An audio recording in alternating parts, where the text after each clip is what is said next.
नमस्कार विद्यार्थी मित्रांनो, या अगोदरच्या तासिकेमध्ये आपण स्टॅटिक इलेक्ट्रिसिटी हे आपलं चॅप्टर सुरू केलं आहे.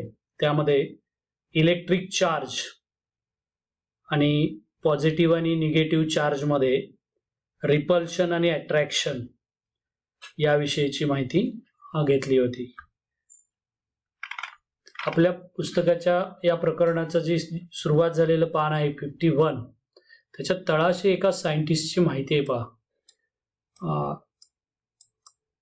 The scientist Benjamin Franklin named the electric charges positive charge and negative charge. Benjamin फ्रँकलिनच हे जे चार्जेस आहेत त्याला निगेटिव्ह आणि पॉझिटिव्ह चार्ज अशी नावं दिलेली आहेत. आता त्याच्या पुढे आपण आता what is the origin of electric charge, म्हणजे इलेक्ट्रिक चार्ज नेमका कुठे असतो किंवा त्याचं ओरिजिन काय आहे. आता all substances are made up of particles and these particles are ultimately made up of very tiny atoms. तर सगळे पदार्थ, सगळ्या वस्तू, सगळे घटक पार्टिकल्स पासून बनलेले आहेत आणि हे पार्टिकल्स अतिशय सूक्ष्म असलेल्या अणूपासून बनलेले आहेत. टायनी म्हणजे अतिसूक्ष्म. We shall be looking at the details of atomic structure later. आता ह्या ॲटॉमिक स्ट्रक्चरमध्ये किंवा या अतिसूक्ष्म कणामध्ये कशी रचना असते याची माहिती आपण पुढे पुढे गेल्यावर घेऊया आणि मग तुम्हाला अधिक चांगली माहिती मिळेल निगेटिव्ह पॉझिटिव्ह चार्जच्या संदर्भातले. At this stage it is sufficient to know that each atom contains a stationary positive charge. आता या लेवलला तुम्हाला फक्त एवढं पुरेसं आहे समजणं की प्रत्येक ॲटम मध्ये स्टेशनरी पॉझिटिव्ह चार्ज म्हणजे स्थिर असलेला पॉझिटिव्ह चार्ज आहे आणि मूव्हिंग निगेटिव्ह चार्जेस म्हणजे कोणत्याही अणूमध्ये स्टेशनरी स्थिर पॉझिटिव्ह चार्ज आहे आणि मूव्हिंग म्हणजे इकडून तिकडे जाऊ शकणारा, मूव्ह होऊ शकणारा निगेटिव्ह चार्ज आहे. कोणताही पदार्थ घेतला तरी सुद्धा एवढं तुम्ही फक्त लक्षात ठेवणं अपेक्षित आहे. म्हणजे कोणताही पदार्थ जो आहे तो पार्टिकल्स पासून बनलेला आहे, पार्टिकल्स ॲटम पासून बनलेले आहेत आणि ॲटम मध्ये स्टेशनरी पॉझिटिव्ह चार्ज आहे आणि मूव्हिंग निगेटिव्ह चार्ज आहे. मूव्ह कोण होऊ शकतो? निगेटिव्ह चार्ज होऊ शकतो, लक्षात ठेवा. पॉझिटिव्ह चार्ज मूव्हिंग असत नाही, तो स्टेशनरी आहे, लक्षात ठेवायचं.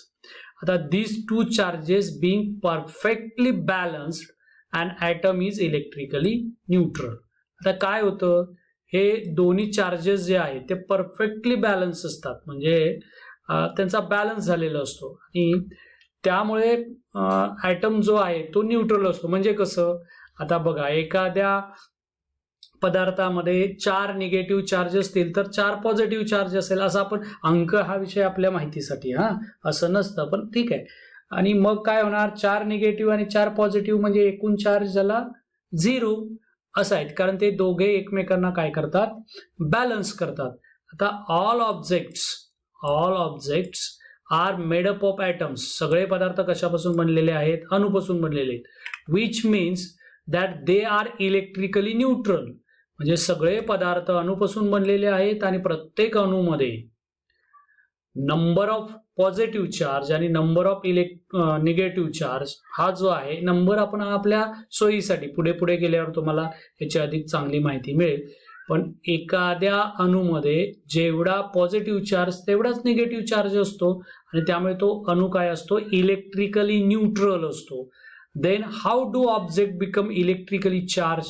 मग जर का अणू इलेक्ट्रिकली न्यूट्रल आहे आणि त्याच अणूपासून तयार झालेला बनलेला पदार्थ इलेक्ट्रिकली चार्ज कसा काय होऊ शकतो किंवा कसा काय चार्ज होईल, आता हाच आपला अभ्यासाचा विषय आहे. आता इथे एक एक्सप्लेनेशन खूप छान दिलंय पहा या डायग्राम मध्ये. इलेक्ट्रिक चार्ज या आकृतीमध्ये इथे 2 पदार्थ आहेत, त्याच्यावरती पहिल्या पदार्थावरती आणि दुसऱ्यावरती सुद्धा इलेक्ट्रिक चार्ज आहे आणि मग एक निगेटिव्ह पॉझिटिव्ह चार्ज, न्यूट्रल कधी म्हणायचं याचं एकदम व्यवस्थित वर्णन दिलेलं आहे. आपण अगोदर माहिती घेऊया आणि मग मी तुम्हाला हे एक्सप्लेन करून सांगतो.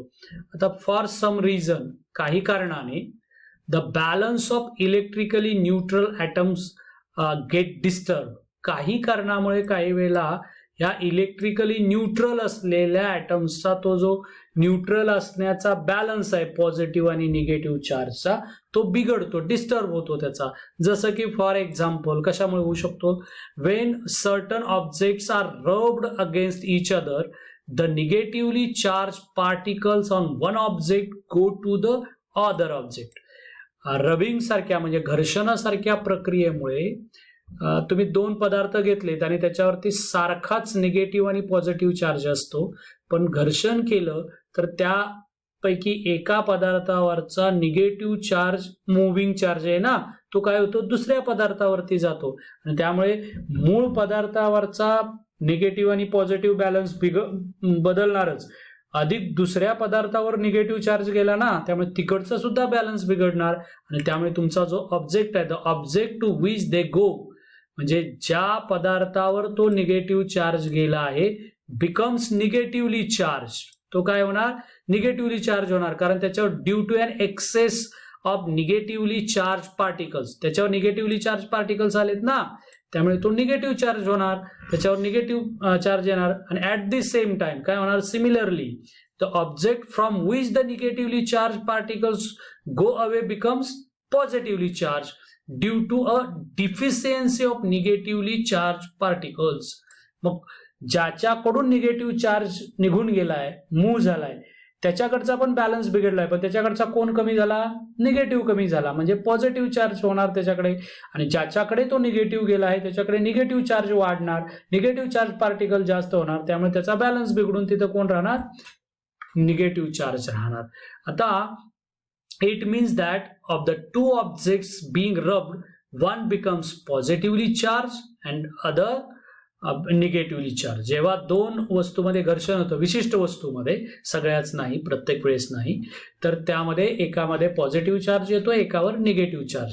आता बघा इथे काय आहेत, दोन ऑब्जेक्ट आहेत बाळांनो. आता याच्यामध्ये दोन्ही न्यूट्रल आहेत. इकडे बघा, याच्याकडे 1 2 3 निगेटिव्ह चार्ज आहेत आणि 3 पॉझिटिव्ह चार्ज आणि 3 निगेटिव्ह, त्यामुळे याच्याकडचे चार्जेस कसे आहेत, बॅलन्स आहेत. याही दुसऱ्या वस्तूवरती 3 निगेटिव्ह 3 पॉझिटिव्ह चार्ज आहेत, त्यामुळे ही बॅलन्स आहे. त्यामुळे हे काय आहे, हे दोन्ही चार्जेस दोन्ही वस्तूवरचे एकमेकांना बॅलन्स करतायत आणि त्यामुळे हे ऑब्जेक्ट कसे आहेत, न्यूट्रल. न्यूट्रल म्हणजे त्याच्यावर पॉझिटिव्ह चार्जही नाही आणि निगेटिव्ह चार्ज देखील नाही. आता बघा, काही कारणाने काय होऊ शकतं बघा, हे दोन्ही ऑब्जेक्ट जर आपण रब टू इच अदर म्हणजे एकमेकावर घर्षण केलं तर काय होणार आहे, याच्याकडे बघा 3 निगेटिव्ह आणि 3 पॉझिटिव्ह होते, याच्याकडे 3 निगेटिव्ह 3 पॉझिटिव्ह होते. आता घर्षणामुळे समजा या ऑब्जेक्टवरचे 2 निगेटिव्ह चार्ज या ऑब्जेक्टवर आले तर काय होणार, याच्याकडे निगेटिव्ह किती झाले, 1 2 3 4 5 आणि पॉझिटिव्ह 1 2 3 3 झाले. आता 3 पॉझिटिव्ह 3 निगेटिव्हला बॅलन्स करतील, पण एक्स्ट्रा कोण राहिला, निगेटिव्ह चार्ज राहिला, म्हणजे हा झाला निगेटिव्ह चार्ज असलेला ऑब्जेक्ट झाला. आता याच्याकडे काय झालंय बघा, याच्याकडचे 2 निगेटिव्ह कमी झाले, पॉझिटिव्ह हा स्टेशनरी आहे, तो कुठे जात नाही, तिकडेच असतो. मग काय होणार, 1 पॉझिटिव्ह 1 निगेटिव्हला बॅलन्स करेल, उरले कोण, पॉझिटिव्ह, म्हणून याच्यावर काय झाला, पॉझिटिव्ह चार्ज. म्हणजे जेव्हा निगेटिव्ह चार्ज एखाद्या ऑब्जेक्टकडून दुसऱ्या ऑब्जेक्टवर मूव्ह होतो, तेव्हा ज्याच्याकडून मूव्ह होतोय त्याच्यावर कोणता चार्ज राहतो, पॉझिटिव्ह, आणि ज्याच्याकडे तो गेला आहे त्याच्यावर कोणता चार्ज येतोय, निगेटिव्ह. हे लक्षात ठेवायचा प्रयत्न करा. रबिंगमुळे हे होऊ शकतं. आता त्याखाली एक आपल्याला ऍक्टिव्हिटी दिलेली आहे, करून पाहणे अपेक्षित आहे. मटेरियल आहे paper, polythene, nylon cloth, cotton cloth, silk cloth etcetera. Procedure अशी आहे, first take the object mentioned in the chart near some small pieces of paper and observe what happens. पहिल्यांदा काय करायचं आहे, हे आहे तसेच, म्हणजे इथं जे आपल्याला मटेरियल दिलेत ना, balloon, ball pen refill, eraser, wooden ruler, steel spoon, copper strip. आता whether paper pieces get attracted आणि डज ऑब्जेक्ट गेट चार्ज्ड, असं एक आपल्याला म्हणजे मटेरियल यूज फॉर रबिंग आता इथं तुम्ही काय करायचं आहे, रबिंगसाठी समजा उदाहरणार्थ आपण याच्या इथे या दिलेल्या पदार्थापैकी कोणताही एक पदार्थ वापरला, कॉटन क्लॉथ वापरलं समजा किंवा सिल्क क्लॉथ वापरलं, तर पेपर त्या बलूनकडे अट्रॅक्ट होत आहेत का? आता अट्रॅक्ट झाले की काय म्हणायचं, त्याच्यामध्ये चार्ज आलेला आहे. अट्रॅक्ट नाही झालं तर त्याच्याकडे चार्ज आलेला नाही. अर्थात हा जो प्रयोग आहे तो आपल्याला करून बघण्याची आवश्यकता आहे, पण तरी पण मी तुम्हाला समजावून सांगण्याचा प्रयत्न करतो. Then rub each of these objects in turn against one of the given material and take it near the pieces of paper, record your observation. हा प्रयोग आपल्याला करून पाहण्याचीच आवश्यकता आहे. तुम्हाला नेटवरती याच्या संदर्भातले खूप गमती जमतीचे प्रयोग बघायला मिळतील, जरा बघून प्रयत्न करा. आता ऑलवेज रिमेंबरचं एक इकडे चौकोन आहे बघा, ऑलवेज रिमेंबरचा. Each atom is electrically neutral. सगळे अणू इलेक्ट्रिकली न्यूट्रल असतात, म्हणजे विद्युतदृष्ट्या उदासीन असतात. म्हणजे त्याच्यावर पॉझिटिव्ह चार्जही नसतो आणि निगेटिव्ह चार्जही नसतो. It has equal amount of positive and negative charge. त्याच्यावरती जेवढा पॉझिटिव्ह चार्ज असतो तेवढाच निगेटिव्ह चार्ज असतो.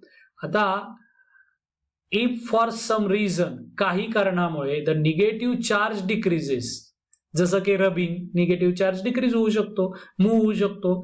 The atom becomes positively charge. मग काय होणार, तो ॲटम पॉझिटिव्हली चार्ज होणार आणि ते जे मूव्ह झालेले निगेटिव्ह चार्ज आहेत ते ज्या ऑब्जेक्टवर जातील तो ऑब्जेक्ट काय होणार, निगेटिव्हली चार्ज होणार. पण मुळात ॲटम काय असतो, इलेक्ट्रिकली न्यूट्रल असतो. का न्यूट्रल असतो, तर त्याच्यात पॉझिटिव्ह आणि निगेटिव्ह चार्ज आहेत, पण दोन्ही काय आहेत, बॅलन्स आहेत. पण because of action like rubbing सारख्या प्रक्रियेत, म्हणजे रबिंग सारख्या क्रियेमुळे त्यामधला पॉझिटिव्ह आणि निगेटिव्ह चार्जचा बॅलन्स जातो. मुव्हिंग निगेटिव्ह चार्ज इकडून तिकडे जाऊ शकतो आणि त्यामुळे जर मुव्हिंग निगेटिव्ह चार्ज एखाद्या ऑब्जेक्टवरून गेला की त्याच्यावर पॉझिटिव्ह चार्ज येणार आणि ज्या ऑब्जेक्टवर तो गेलेला आहे त्याच्यावरती तो निगेटिव्ह चार्ज निर्माण करणार. असं चार्जच्या संदर्भातली माहिती लक्षात ठेवायचा प्रयत्न करा. Use your brain power. इथे बघा, do all objects gate charge by rubbing. आता सगळेच पदार्थ रबिंगमुळे चार्जिंग करता येतात यावर तुम्ही नक्की विचार करा. करता येतील का, किंवा ते शक्य आहे का, नसेल तर का, याच्यावरती तुम्ही नक्कीच प्रयत्न करायला हरकत नाही. आता इथे एक दोन महत्वाच्या सायंटिस्ट बद्दल किंवा व्यक्तींबद्दल माहिती आहे. ती माहिती आता आपल्या यावर्षीच्या अभ्यासक्रमाच्या पद्धतीमध्ये काय झालेली आहे, वगळलेली आहे, पण तुम्ही ही वाचा, छान आहे. या शास्त्रज्ञांची नेटवरती सुद्धा भरपूर माहिती उपलब्ध आहे, जरा तुम्ही वाचलं तर चालेल. आता याचा आपला मुद्दा आहे फ्रिक्शनल इलेक्ट्रिसिटी. फ्रिक्शन म्हणजे घर्षण. आता घर्षणामुळे विद्युत तयार होते. आता फ्रिक्शनल इलेक्ट्रिसिटी, तर तिचं एकाच ओळीमध्ये वर्णन इथं दिलेलं आहे. पाहता, electric charge generated by friction. फ्रिक्शनमुळे तयार होणाऱ्या इलेक्ट्रिक चार्जला काय म्हणायचं, फ्रिक्शनल इलेक्ट्रिसिटी. त्याला काय म्हणायचं आहे, फ्रिक्शनल इलेक्ट्रिसिटी म्हणायचं. आता आपण या व्हिडिओमध्ये काही आपल्याला हे पूर्ण करता येणार नाही, म्हणजे फ्रिक्शनल इलेक्ट्रिक चार्ज म्हणजे काय किंवा इलेक्ट्रिसिटी म्हणजे काय, त्याच्या फ्रिक्शनमध्ये काय होतं, किंवा हा प्रयोग वगैरे तुम्हाला मी पुढच्या व्हिडिओमध्ये सांगण्याचा प्रयत्न करतो, किंवा आपण त्याच्या ज्या ॲक्टिव्हिटी आहेत नेटवर त्याच्या काही लिंक्स मी तुम्हाला शेअर करेन. या व्हिडिओमध्ये आपण इथेच थांबूयात. धन्यवाद.